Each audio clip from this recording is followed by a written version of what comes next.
Please subscribe to my YouTube channel Learn with Entertainment and press the bell icon.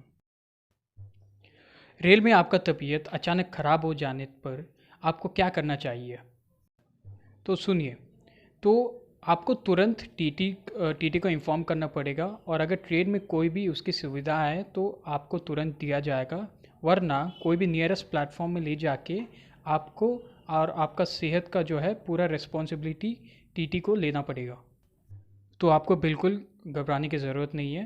ये आपका अधिकार है कि आप आपका सेहत के लिए रेलवे डिपार्टमेंट के कोई भी टीटी को पास जाके आप अपना अधिकार ले सकते हैं। क्या आपको रेल में हाइजीनिक खाना नहीं खिलाया गया? अगर आपको रेल में हाइजीनिक खाना नहीं खिलाया गया तो ये रेलवे डिपार्टमेंट का रिस्पॉन्सिबिलिटी है कि सारे पैसेंजर्स को वो हाइजीनिक या शुद्ध खाना खिलाया जाए।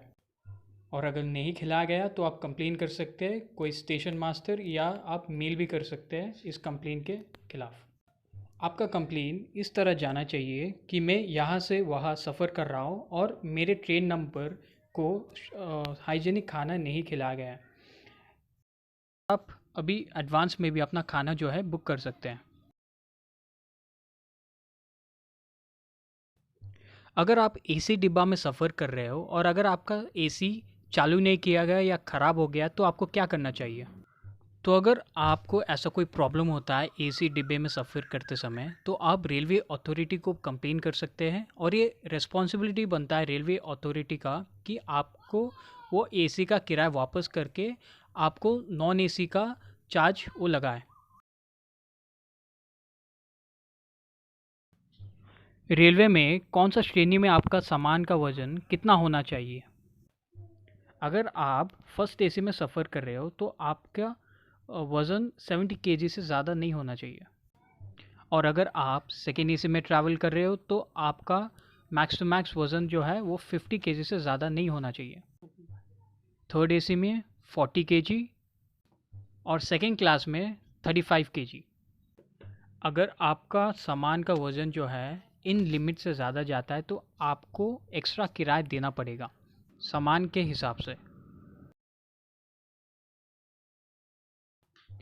क्या रेलवे स्टेशन पर कूली आपसे किराया ज़्यादा लेता है या आपके साथ मिसबिहेव करता है तो आप क्या कर सकते हैं?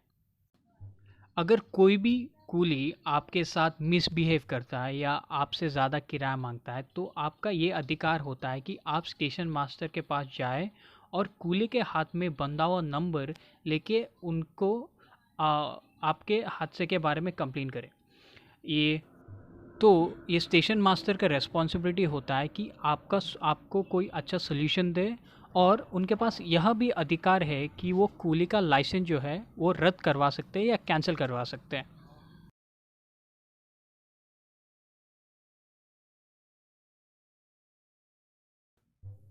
क्या आरपीएफ रेलवे प्रोटेक्शन फोर्स आपका टिकट चेकिंग कर सकता है?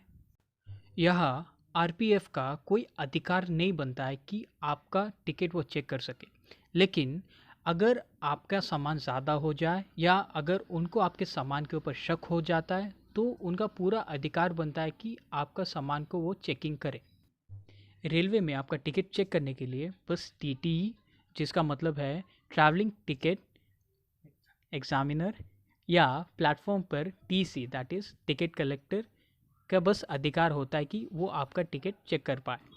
लेकिन कुछ महीनों पहले रेलवे अधिकारी के द्वारा ये प्रपोजल दिया गया था कि रेलवे कर्मचारी को मल्टीटास्किंग काम दिया जाएगा।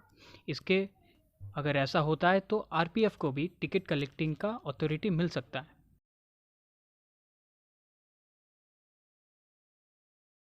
अगर आप बिना टिकट पर पकड़ा जाए तो क्या हो सकता है? अगर आप टीटी के पास बिना टिकट पकड़े जाते हो तो सबसे पहले आपको ₹250 का पेनल्टी भरना पड़ेगा।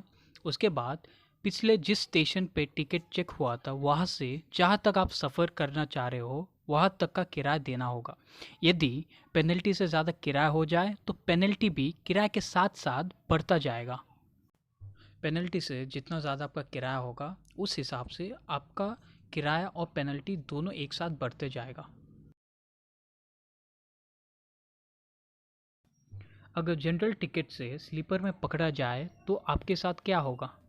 अगर टीटी आपको स्लीपर कोच में जनरल टिकट के साथ पकड़ लेता है तो सबसे पहले आपको 250 का पेनल्टी भरना पड़ेगा, और उसके साथ साथ आप जहाँ से सफ़र कर रहे हो और जहाँ जाते हो उसका स्लीपर का टिकट या जितना भाड़ा होता है वो आपसे लिया जाएगा। अगर पेनल्टी से ज़्यादा आपका किराया होता है तो किराए के साथ साथ पेनल्टी भी बढ़ता जाएगा, और किराया और पेनल्टी टोटल करके जितना होगा वहाँ से आपने जो जनरल टिकट का पैसा दिया था वहाँ से जनरल टिकट का पूरा किराया माइनस हो जाएगा। लेकिन आप ये मेक श्योर कीजिए कि आप टीटी से अपना रिसीप्ट कलेक्ट करें ताकि आपका और इस देश का फ़ायदा हो जाए। Thank you for watching learn with entertainment official. Please subscribe to my channel.